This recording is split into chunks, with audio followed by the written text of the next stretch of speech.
తమిళ star దళపతి విజయ్ కొత్త movie beast trailer రూపంలో net లో దుమ్ము దులుపుతోంది.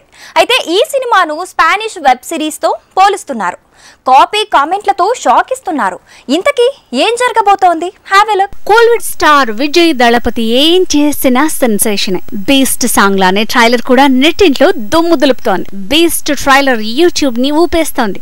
అయినా కానీ కామెంట్ల దాడి తప్పలేదు. ఇది Spanish web series money heist ని పోలి ఉందంటూ మాటల తూటాలు పేలుతున్నాయి. మనీ హైస్ట్ కాపీ అనకుండా యాక్షన్ పార్ట్ బేసిక్ లైన్ అక్కడి నుంచే తీసుకుంది బీస్ట్ మూవీ అంటున్నారు. సోషల్ మీడియాలో ట్రోల్స్ పెంచారు. విజయ్ దళపతికి మాస్టర్ హిట్ తర్వాతే తెలుగులో కూడా మార్కెట్ పెరిగింది. ఆ మూవీ వచ్చినప్పుడు కూడా కామెంట్ల దాడి తప్పలేదు. బీస్ట్ కి కూడా తప్పట్లేదు. బీస్ట్ సాంగ్స్ రెండు పేలాయి. ట్రైలర్ మాత్రం బ్లాక్ బస్టర్ మూవీ అనేలా ఉందంటున్నారు. కాపీ కామెంట్లు ఎలా ఉన్నా యూట్యూబ్ లో ఈ సినిమా తగ్గట్లేదు.